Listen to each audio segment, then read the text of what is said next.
Good morning. Welcome to Hoop City with Paul Sir, along with our guest producer today. Brandon Douglas joins us. Brandon, thanks so much for making time today. Paul, my pleasure. Always great to get the chance to chat with you. It's for a little bit of extended period today, so that's even better on my behalf. I've been looking forward to it as well. Our good friend Josh Fenwick is off for the weekend, heading up north, so Brandon has agreed kindly to step in, and we're looking forward to our discussions and his expertise of running the show. Our text line, 833-401-1440. Again, 833-401-1440. If you have anything that you would like to discuss, any observations that you may have about the completed now Western Conference battle between the Spurs and the Wolves. That's number one, of course, but the Cavs and the Pistons are going to Game 7. Very cool. I don't think people expected that, really, both from the standpoint of how the Pistons played, but also how the Cavs kind of folded like an accordion last night. Also, you can, our X account is at Hoop City Show. And make sure, if you have any questions, 833-401-1440. Our show today is a great one. We have as our community champion a young man who played his high school basketball at St. Francis Xavier, and then I had the privilege of coaching in my tenure over at Concordia University. And now Jacob Wojickci and his brother Nathaniel are doing great things in the community, and I'm excited to welcome Jacob to our show in the 1020 segment today. And then we have on a young man from Winnipeg, Joey Slattery. And for Edmontonians who aren't familiar with Joey, he has been on a lot of sports talk programs across the country. And I think Joey's filled in here, hasn't he, Brandon, at some point? I think there's a good chance because he does a lot of sports work. He does a ton in the CEBL. In our first segment of the deep dive at the top of the hour, Joey and I are going to dive into what's going on with the early games in the CEBL, how the league is shaping up, and then we're going to go into a variety of other topics. So lots to talk about, of course, but Brandon, I think we have to start with the games last night. As the playoffs have gone on, we saw last night a couple of very divergent outcomes. I guess my first question to you would be, were you surprised at either or both outcomes, and which one surprised you the most? Maybe if I don't know if I was surprised by either outcomes. I was looking forward to a potential Game 7 here between the Pistons and the Cavaliers, so that maybe fell in line with where I was tracking. And I believe I'm probably in the majority of others where I say I expected the Spurs to win this series and find themselves head-to-head with the OKC Thunder. They've been the best two teams in probably the entirety of the NBA all season long. But maybe it's the manner of which the Spurs defeated the Timberwolves. That they've been such a gritty team, and maybe it's just the fact of the injuries. We know Edwards is not playing at 100%. The other guys absent from their lineup caught up with them, and they go out with maybe a little bit of a whimper here by losing by 30 points. So maybe that was a surprising nature, that gritty underdog mentality. The Timberwolves just kind of seemed to run out of steam here a little bit at the end of the second round. I think that's well summarized too, Brandon, because I think gritty can only take you so far. Mm-hmm. You also have to have ability, and when your two bigs are scoreless in the case of Rudy Gobert, mm-hmm. who looked absolutely like somebody that just shouldn't have been out there, to be honest. Not that Rudy wasn't trying hard, but it really looked like, and especially in this game, you want to be fair, but it looks like time has passed him by, not just in the fact that Rudy's, I think, 34 years old, but honestly, that style of post player without any real offensive game. I was texting back and forth with my brothers who live down in the Twin Cities last night when they were watching the game. And my question to them was, what does he work on in practice offensively? Like, he has literally no offensive moves last night. It was just a humiliating offensive performance. And again, he tries hard and he changes some shots, and he's been Defensive Player of the Year in the league for 4 years. I mean, Rudy Gobert very well could end up being, dare I say, a Hall of Famer, and wouldn't that be weird?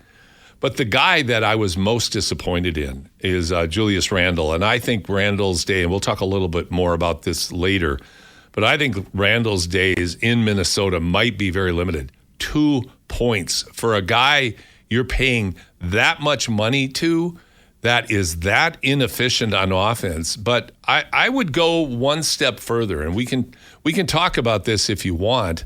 Let's talk about this a little bit, about that game.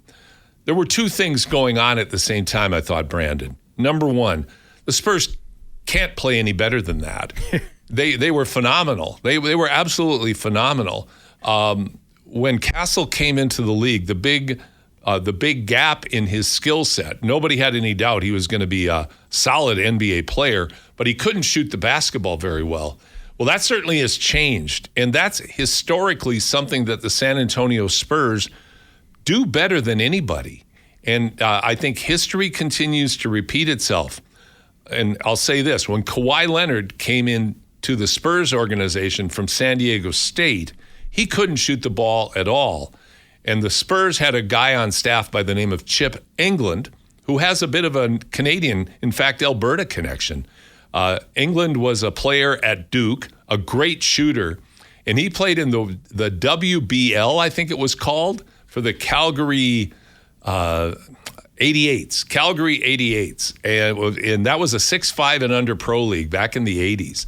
England could really shoot the ball, and he became the shooting coach for the San Antonio Spurs, and he worked with Kawhi Leonard, who has evolved into a very good, very competent shooter, both from the three and his mid-range game, which he's famous for as well. Now you see with Castle, he's obviously put the work in and has become a very good shooter, but look at everybody else. De'Aaron Fox, my God, great game. Vassell, fantastic. Champagne, I think, is how they pronounce it.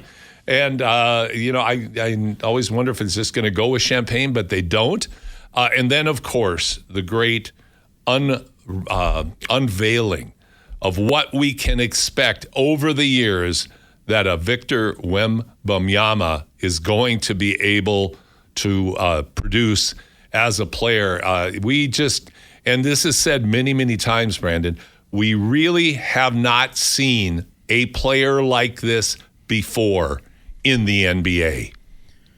He certainly earned the nickname, right? The alien, because he is unlike anything. And you could use the expression, the unicorn, in the same sense, because we've thought of players in this mold in the past, was like he's doing take your pick of other guys that have kind of changed the game a little bit and doing things that we haven't seen.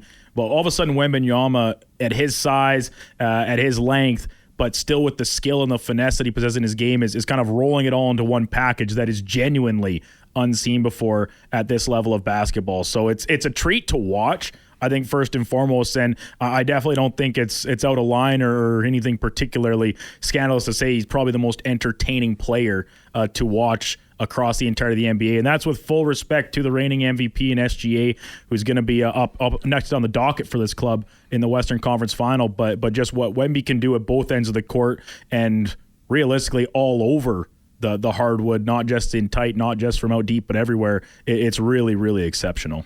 It really is exceptional, and that was very well put. And I think the thing with Wembanyama is his skill set, yes, but he's a great basketball player. Yeah. Last night he had 19 points. It's not like he's going off for 38 every night. And on this particular team, what I appreciate about him and his entire team is they make the right plays for each other. Wembanyama last night passed up shots to get his teammates better shots.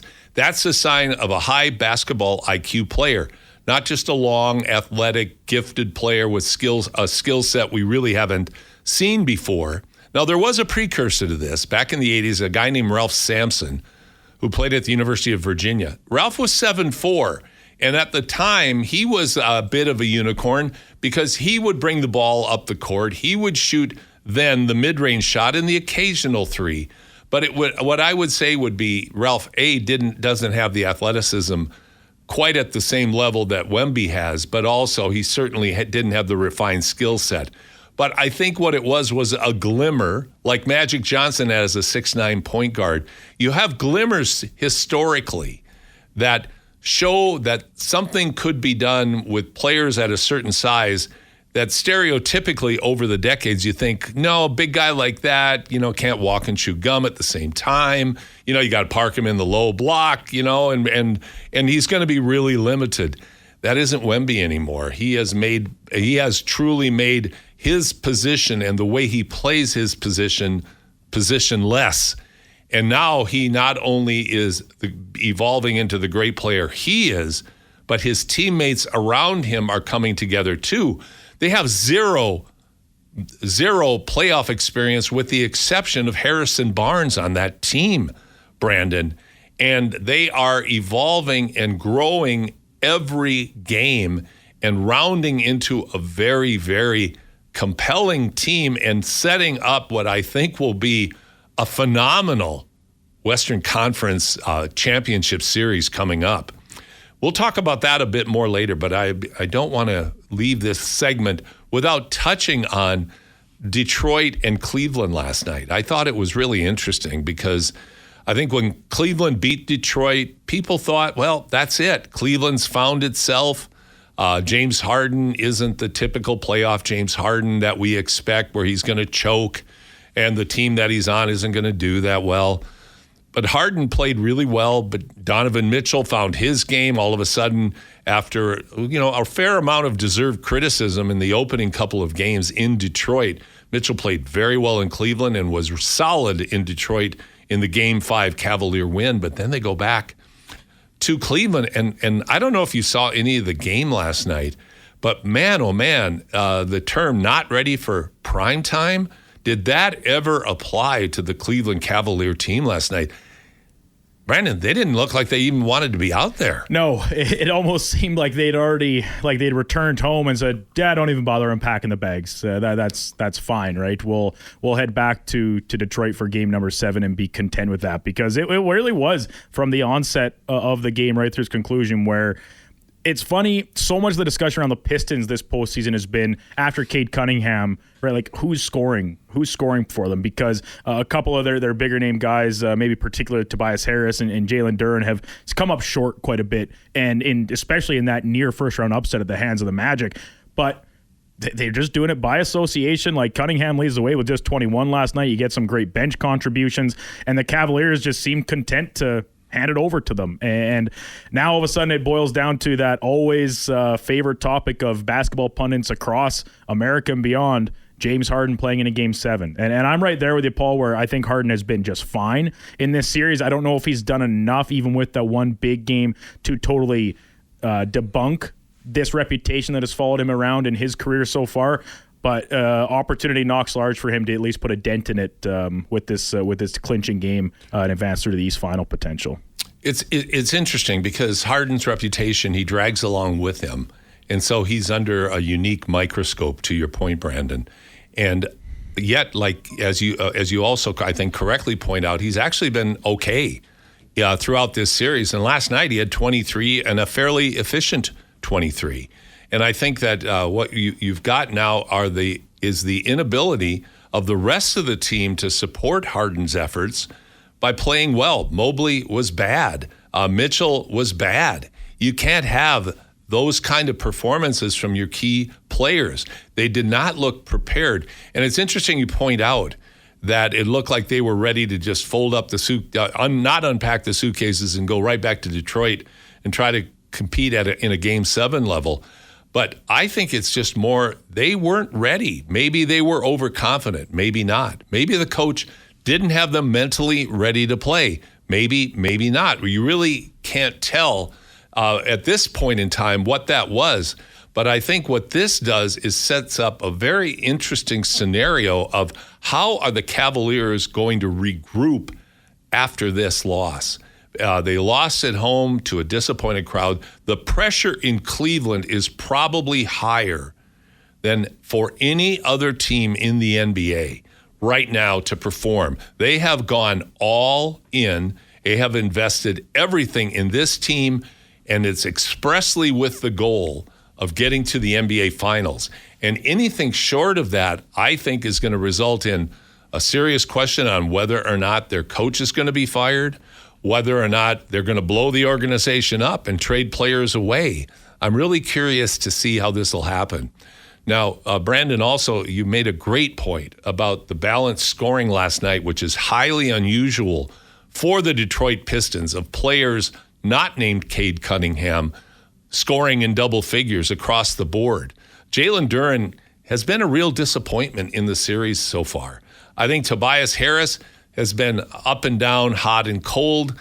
I think that's kind of who he is. I don't think he's that good, so to speak, anyway, and that's really what you should grow to expect from him. But they did get meaningful contributions from other players, and they need to get Duncan Robinson back and healthy, because Robinson, who is a great story in and of himself, I'll tell it in just a second, but they need to get Duncan Robinson back, because his ability to shoot the deep three consistently is what takes a lot of pressure off Cade Cunningham and gives him a lot more space to operate in when Duncan Robinson's on the court.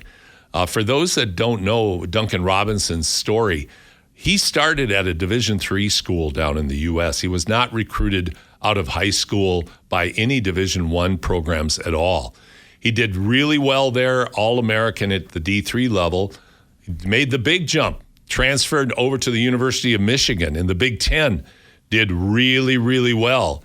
And I think that, now he's gone into the NBA and continued to work on his game, and he's carved a niche out for himself to the point now where he's a valuable asset. He was for the Miami Heat when they got to the NBA Finals, and now he's a valuable asset for the Detroit Pistons, and really an essential piece if they want to compete with the New York Knicks in the Eastern Conference Finals.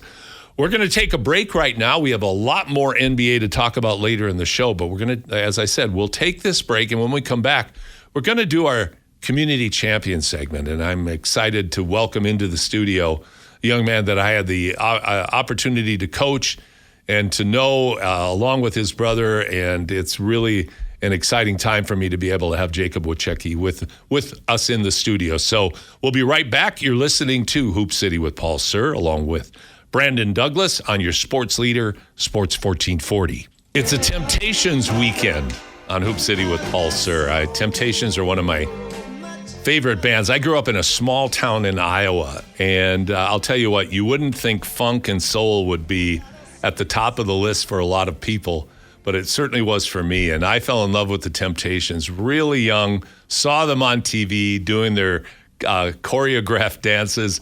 I love their music, and so every song we feature today through our last segment will be the Temptations.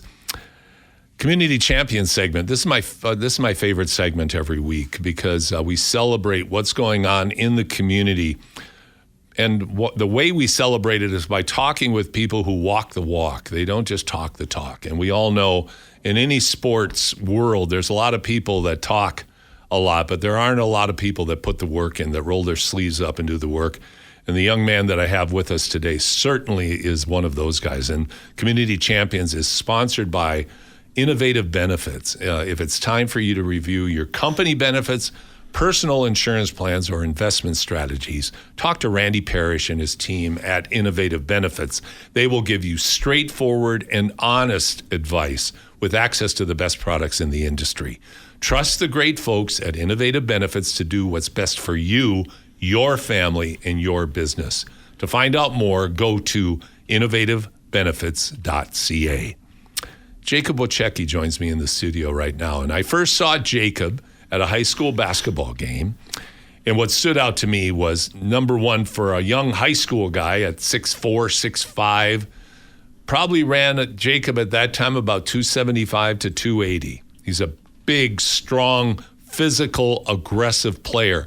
And he had a level of aggressiveness that you just don't see oftentimes in high school. He was always battling. And I thought that would be so much fun to coach and try to work with and help Jacob refine his skills as a basketball player. And Jacob kindly agreed to come over and play for me for the Concordia Thunder. And now Jacob, post-college career, is still heavily involved in the basketball community. And I welcome Jacob Wojickci into the studio today. Thanks so much for having me. Great to have you here. And of course, anybody that's watching on YouTube, you know who he resembles, and he gets asked about all the time. So we won't go there. Jacob, talk about, you have got the physical, look of a football player. You obviously played football. You also played basketball. What was it that drew you to basketball, and I guess was what were the reasons why you wanted to pursue that at a post-secondary level? I think I played a lot of sports. I played soccer as well. That must have been scary when you were bearing down the field. I was in the net. Oh, were most you? of the time, but I don't think I wasn't amazing. I was just a big guy, right? Yep. But once basketball kind of came into my life, and it was a little bit later, must have been 14 or 15, and it just kind of I got the bug for it, and I just found myself waking up and just wanting to play, and everything else kind of fell by the wayside sports-wise eventually. I'm not sure why. I just love the game. Just fell in love with the game.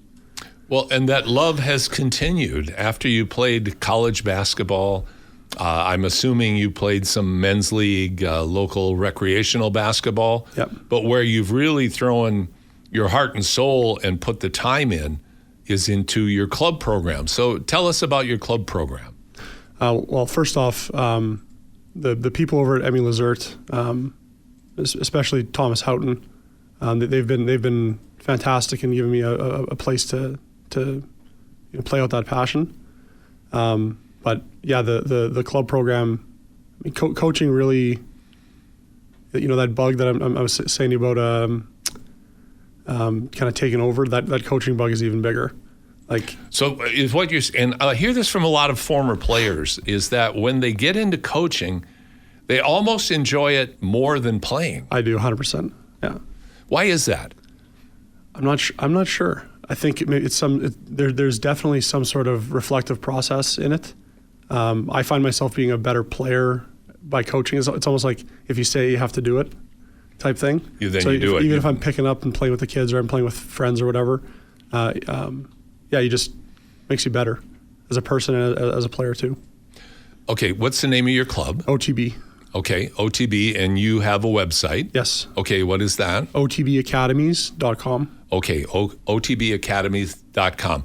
What's your motivation for this? And I'll frame it just a little bit. There are a lot of clubs now. Lots. Lots of clubs.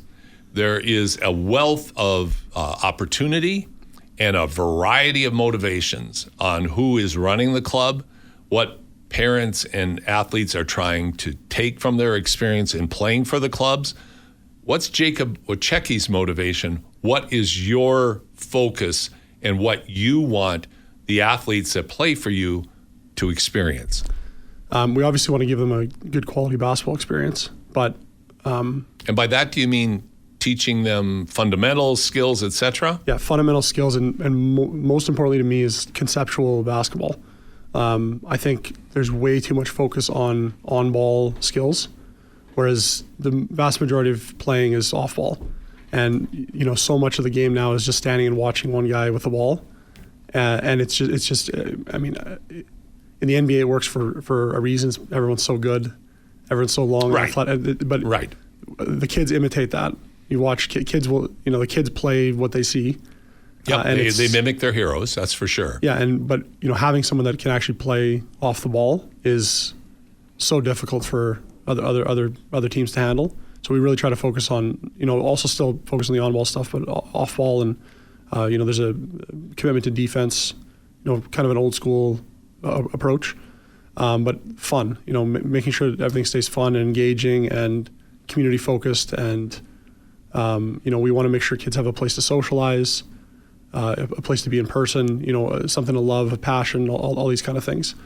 Our focus is not necessarily producing, world beaters or anything like that. Like, we really just want to have, a program that's affordable, engaging, and socially conscious.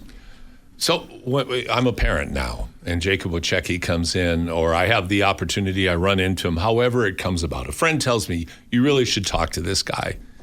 What would you tell mom and dad what you're going to offer to their son and daughter? Now, do you coach boys and girls? Yeah, we have boys and girls teams. I'm coaching 2 girls teams right now. Okay. U15 and a U17 girls team. So what would you tell them? Why should I play for Jacob Wojickci's club? If you want an experience that's going to provide you those basketball skills we talked about, and you want to do so in a competitive environment, but you want individual growth to be the focus, and you want to be empowered to play the game, then come join us. We're not, winning is not the end all be all. It's about development. But Jacob, I want you, all these other coaches are telling me they're going to put me into situations where my son or daughter are going to get a scholarship to go down to the U.S. You mean you're not promising me that? I never will. It's honestly, I've seen lots of kids get sold down the river. The promises of the States, is the allure of the States is always the big one here. And I went down and I played in the States for a while after high school, and just in the AAU circuit. And it's the competition here is fantastic. It's an extremely high level. There's tons of places and schools to play at here. The allure is just like what is it for? There are kids that are well deserved to go down and play at a very high level, Div 2, Div 1, this kind of stuff. But that's not the case for everybody. There's only so many spots, right? It's a zero-sum game. And to promise parents, to promise kids that is just, I think, very disingenuous. Disingenuous, but also, I think, misleading about what you're going to carry forward from basketball into your life. What I'm hearing from you, Jacob, and I know you, and I know that character development, that personality development, that feeling safe, not just safe, because safe can also be misconstrued in a number of different ways, but feeling like you're part of something, that what you do matters. Talk about how important that is at the heart and soul of what you're doing in your club. Yeah, we want the people involved, parents, kids, coaches, to like you said, to have something to carry forward. And it's there's something to do with the social fabric or social fiber of everything going on around us, like the interconnectivity that we can develop through basketball, like whatever medium we're using. But for me, it's basketball because that's what I love. But just trying to put that back out in the world, I think it's so important, especially in today's day and age. And what I'm hearing you say, or let me rephrase that, is what you're saying, that you're trying to inject a counter experience that a lot of kids are facing every day through social media, through the hype, through you're trying to wedge into there a real life experience of skill development, of team camaraderie, of self-esteem, of positivity. Is that at the heart and soul of what you're doing? Yeah, that's it. It's relatively simple. Now, this is a big sacrifice, Jacob, for you and your family. I mean, you've got two children, two beautiful children. You're obviously, your wife, I'm sure she's thrilled every day when you're gone a lot in pursuing your passion. But, I mean, talk about the real, I use the term walking the walk. Talk about what it really involves when you walk the walk, when you're the head of an organization, you're responsible for not just kids, but families and coaches and schedules and travel. Talk about the time commitment that really involves. Oh, it's all consuming. Like it's definitely a full-time thing, more than a full-time thing. But the truth is, the truth is I don't really have a choice. I'm just doing what I love, and it just kind of it flows out from that. Like there's no choice in the matter. I have to do what I have to do. It's really, and it's not a word I like, but I think it's an apt description. There's a bit of an intoxication factor when you're involved, because you wake up and you think, how can I be better today? How can I make it a better experience for everybody today? Is that similar to yourself? Yeah. I think I would if you would, I would talk about the two teams I'm coaching right now. I have multiple kids on these teams that have never played basketball before. A lot of these kids, they don't even know that club basketball exists, or spring league, this kind of stuff exists. Especially on our side of the city, there's a lot less development. You're on the north side. Yeah, the north and northeast. Yes. And there's just a lot less exposure. Right. So a lot of them have never been to a tournament beyond a school tournament, this kind of stuff. And we're teaching stuff at a level that's would be taught at a much younger age elsewhere. And you watch these girls and like the victories that we take out of it, like, you know, we lose games by, you know, 40, 50 points, and that's not what matters. What matters is you watch the individual victories, you watch how much encouragement and empowerment they get out of succeeding at little tasks and little things throughout the season. It's a practice or a game.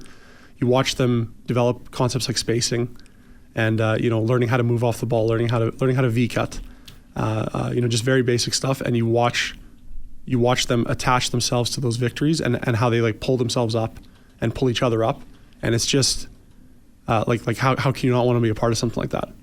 Well, and I think too, Jacob, the fact that you're doing this with kids that don't bring tremendous skills and all this ability, and they don't have all these people in their ears saying, "Oh, you got to come. You're the greatest. I'm gonna, you know, come play for me. I'm gonna do all this for you," which 99% of the time isn't true. But what you're trying to do is reach people at the level. You're trying to meet them where they're at, and then help them become the best version of themselves in that space. Correct? Yeah, exactly right. Yeah. What do you think the biggest challenge will be for youth basketball going forward, Jacob? I mean, definitely fighting that, like finding a place between monetization and, you know, running a program that's you know, socially conscious. It's definitely, you know, I want to make a living doing this, right? But finding that medium where, you know, where things, you know, come out as fair or come out as something that the community would accept and be happy with. I think that's a huge hurdle for everybody. I think that's probably for all youth sports. But yeah, that's definitely a huge issue. A final question. Like you said, this is your, not just your passion and your commitment. You're a missionary of sorts, but this is also a business of sorts as well. How do you find the balance? Because you're in an area socioeconomically where there are lots of challenges. How do you work with kids and families so that it can be affordable for them to be able to participate in your club? Well, like we try to keep the fees as absolutely low as possible. We engage, you know, we have coaches volunteering. So our coaches are just, you know, incredible people to be out there and they certainly are helping out. And we try to mitigate all that. We try to help families with kid sport access. You know, there's a lot of families that don't have, you know, English as a first language. So trying to help through all that, and, you know, helping kids in whatever way we can. You know, if a kid can't pay, we try to help in whatever way possible. If a kid's engaged and doing whatever they can, we want to do the same. So. Well, I mean, for me, you check all the boxes, Jacob. Thank you. But I'm not surprised at that because of the person you are. And it's an absolute pleasure today. And I do want to also give a shout out to someone you mentioned earlier, Thomas Houghton, over at Emily Lazare. You talk about another champion of trying to work with a community for all the right reasons to provide access for kids to be able to play affordably in a good, safe environment. Shout out to Thomas, and of course to your brother Nathaniel. He runs this wonderful Sunday morning program for little ones, and by little ones I mean 5 and under. That it's just anarchy and chasing butterflies, but it is a wonderful introduction to the positivity that sport can provide, where it's just about fun. But most importantly, Jacob, thank you so much for being here today. What is your website, please? OTBAcademies.com. OTBAcademies.com. Can people follow you on social media? Yes, same handle everywhere. Okay, so at OTB Academies? Yep. Okay. So, folks, I had Jeremy Pastorero on not too long ago, the WEBA program. Very similar in terms of the values that you espouse at OTB. And I know they're no strangers to you since you played at SFX. But there are some real gems in this marketplace where people aren't just out there trying to monetize and making promises that they can't keep. And I'm not trying to paint everybody with the same brush, but there's a lot of that. Jacob, you're in that category of truly being in this for the kids. It's easy to talk the talk. You walk the walk. Thanks so much for joining me today. Thank you very much. Jacob Wojickci, our community champion this week on Hoop City with Paul Sir. We're going to take a break, and Brandon and I will be right back after these messages. Welcome back. Psychedelic Shack by the Temptations, 1969, 1970. One of many, many great songs by the Temptations. Great segment with Jacob Wojickci. You know, there's so many people in the community that really, truly give so much of their time and energy trying to provide wonderful, meaningful experiences that will help build not just character, but also create memories and create a sense of belonging that can move and permeate into the rest of their lives. Hopefully help them be better students in the classroom, be a better teammate, be a better friend, develop work habits and work ethics that will carry through to their careers. People like Jacob are in the community providing that for your young people. Because let's face it, the odds of going to the NBA are about 1 in a billion. Number one, the odds of going to Division I are 1 in almost a billion. Although we've done great there are great things being done locally. There's a lot of Albertans and a couple of Edmontonians that are playing Division I basketball. That's great. But out of how many hundreds and thousands of players? So you want the experience to be meaningful and productive and provide them with a lot more than just pursuing that dream. You want it to be something meaningful. Jacob and his volunteers certainly do that. All right, we were talking about, of course, what happened yesterday. Timberwolves get slapped by 30. Spurs are moving on to play against OKC and the Thunder. That's going to be really interesting. But Brandon, I'm going to go into some quick hitters here, and we're going to talk about after effects. Let me put it that way. Let's start out with the Cleveland Cavaliers. Now, we mentioned in our opening remarks, Cleveland went all in. I mean, I think they're in the second apron, paying just huge amounts of penalties to put this team together in order to pursue a championship for the Cavalier franchise and for the Cavalier faithful. But if Cleveland loses, even after a 64-win season last year and a 50-something win season this year, do you think their coach is going to get fired? I mean, we had a tough week this week in Edmonton with Knobloch being fired, and it wasn't like the Oilers didn't make the playoffs. They did. A lot of teams didn't, but that wasn't good enough, and the management decided it was time to make a change. Think the Cavaliers might do something similar?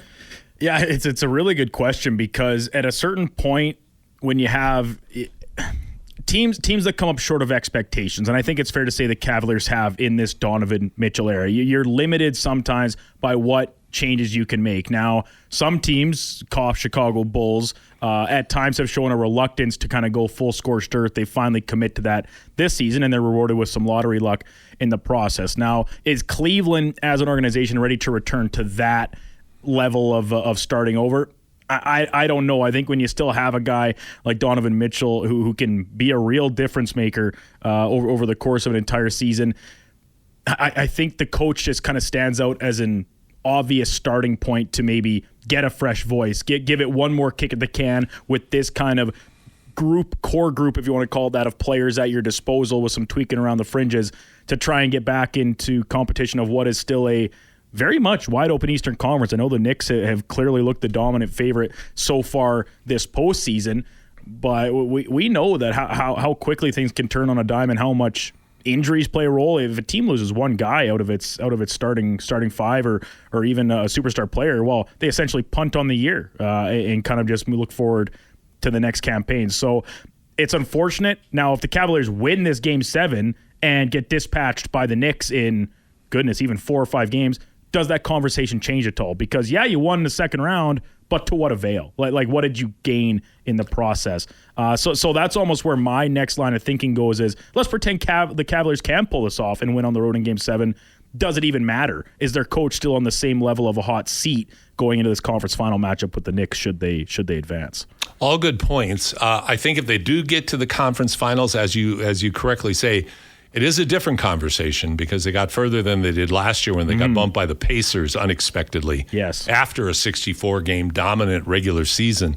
So I think getting to the conference finals, if the coach has any chance, Atkinson has any chance of staying, that's kind of the baseline. If they don't get there, I think he's probably gone. I'm also curious, though, about what happens to Donovan Mitchell. And from this standpoint, like, they have built this team around him, and he is an outstanding talent, but he has decided not to sign his extension. So he could play next season, and if the Cavaliers don't move him, then they run the risk of having nothing to show for his being in Cleveland. And that's a big risk to me. Mm-hmm. And I think Donovan Mitchell has the marketability, albeit in an NBA that views trading very, very differently than they have in the past. And I think particularly with the kind of draft that is going to be really fascinating to watch this year in terms of what players are drafted by whom and how deep this draft goes, because everybody talks about it being some great talent at the top, but also a lot of talent as you go down even into the teens in the first round. That could be players next year starting for or coming right off the bench for NBA franchises. So I'm curious to see what what will be done with Donovan Mitchell, because you look at a team like the Miami Heat, who are very aggressive under Pat Riley's tutelage at making moves on occasion, and to get a player like Mitchell into their fold, it would be interesting to see what they might be willing to give up. And of course, there could be a lot of other players in the game as well. If a player like Mitchell were to be actively shopped looking for a new home. LeBron James, they got swept, not surprisingly, by the OKC Thunder. They actually had 2 games that were very winnable in that series.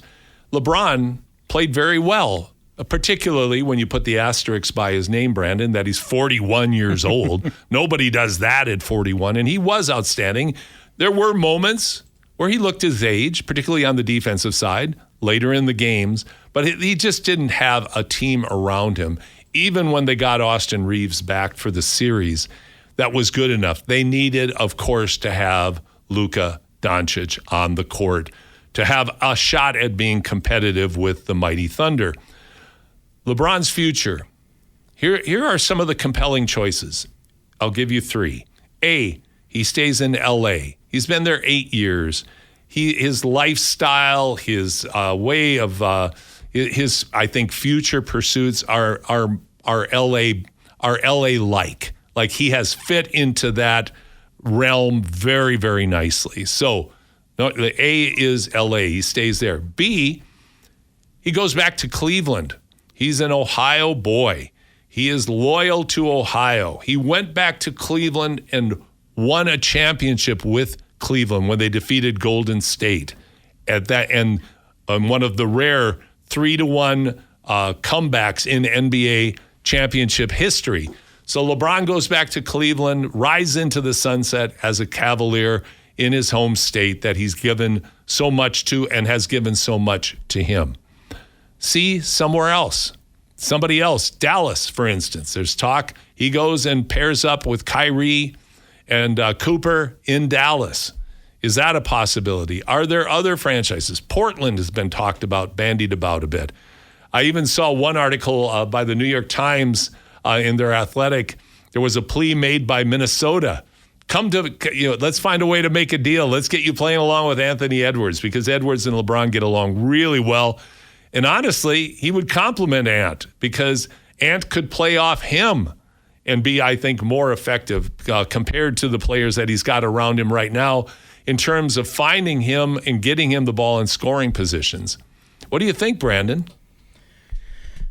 So it's funny because the options do kind of seem to be almost endless. When you're talking about someone like LeBron James, realistically, every single team would be interested in having him for, if no other reason, the marketability factor. And now, is LeBron James interested in all other 29 teams, or even sticking with the Lakers, all 30 teams? No, obviously not. I'd be really curious to hear your thoughts, Paul. You mentioned the Mavericks, right? And they're clearly trending in the right direction with this addition of Cooper Flagg as the number 1 overall pick, even in the post-Luka era. If you're the Mavericks, even with the understanding that LeBron seemed comfortable to an extent, kind of not playing the main fiddle role with the Lakers this year, in complement to Luka Doncic, is there any worry about trying to overshadow this your long-term plan of bringing in someone like LeBron to play alongside Cooper Flagg? Is that at all a worry, or do you say he can still help the team. We're not as worried about that element. We want to get back into the mix here, playoffs and beyond, as soon as possible. It's a great question, and I think the answer is it could be all of those things that you just described. Because the one thing about LeBron James, Brandon, is he can fit in anywhere. Mm-hmm. He's that good. He can justifiably play any position on the court and do it still effectively. And we really saw that on full display, particularly in these playoffs with Luka not able to go. And the thought of Cooper Flagg being able to play off LeBron James, to be able to have shots created for him more easily, because that's one of the great qualities of LeBron James' game that I don't think is talked about enough, is what a fantastic passer he is. Yeah. And I've never been like an overly enthusiastic LeBron James fan. I must admit, he has certainly, I have warmed up to him a lot this year just simply because of the way he accepted his role, the way he went about his business, and how effective he was at his age. I have so much respect for how he takes care of his body, how he has extended and battled against Father Time successfully at a level we really have never seen before. Michael Jordan at age 40 when he was playing for Washington, he still averaged 20 points a game, but he wasn't the player LeBron is, I don't believe, at that stage of his career. So to your point, Dallas, I think it's kind of a square peg in a round hole. It's kind of a forced opportunity, it would be a forced move on the part of the Mavericks. Mm-hmm. They really should go about their business not looking for a quick fix in getting LeBron for a year. And also from LeBron's standpoint, it's not like you go to the Mavericks in the Western Conference and feel like you got a real good shot at being good enough to compete against San Antonio and Oklahoma City. So I don't see that.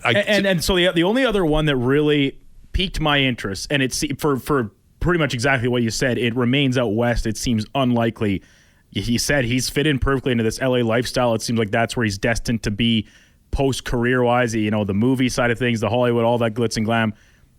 Could you ever envision him just heading cross town and joining up with the Clippers? Wouldn't that be weird? It would be so odd. It would be weird. It'd be kind of fun. The thought of LeBron and Kawhi playing together. Yeah. Kind of neat. But I think that also ties into another potential trade discussion that's going to take place in this offseason is Kawhi. Like, what's his future with the Clippers? And I mean, what's going to be the outcome of the investigation that has been so hush-hush through the entire year about his bizarre, weird sponsorship deal? Mm-hmm. Hey, anything's possible. I would think it would come down, in my mind, to the Lakers or the Cavs. To me, both of those make sense. The Lakers have come out and said signing LeBron would be great, but it's not our priority. They know they have to build around Luka, then Austin, and they have to get better really everywhere on that team. They're just not very good. Marcus Smart's, he's good. He's okay. Not a championship. He's not a guy you'd look at and say, there's a championship guy. But he could play on a championship team, certainly. So I think the Lakers are going to have to look at what they have to spend, what they're able to acquire in order to fill the gaps in to build around Luka and Austin. There is that sentimental reality. If he goes back to Cleveland, that could be pretty cool. That could be a pretty cool exit strategy for LeBron to make his stops in cities all across the league that are going to pour out their appreciation to him for the great career that he's had. So that to me would be the one that might be interesting. What would have to be done to get LeBron to Cleveland? That remains to be seen. But I think, Brandon, right now, if I had to make a guess, I think that even LeBron would take a bit less to stay with the Laker organization for a lot of reasons that go beyond basketball. Mm-hmm. And like the whole uprooting thing, and realistically, we think this is probably it. One more year from the chance to announce it. We know that LeBron enjoys the pomp and circumstance to have a swan song and say, this is it, the farewell tour. It absolutely tracks that doing it back with the Cavaliers or just sticking with the Lakers seem the most likely options to fill out that kind of storyline.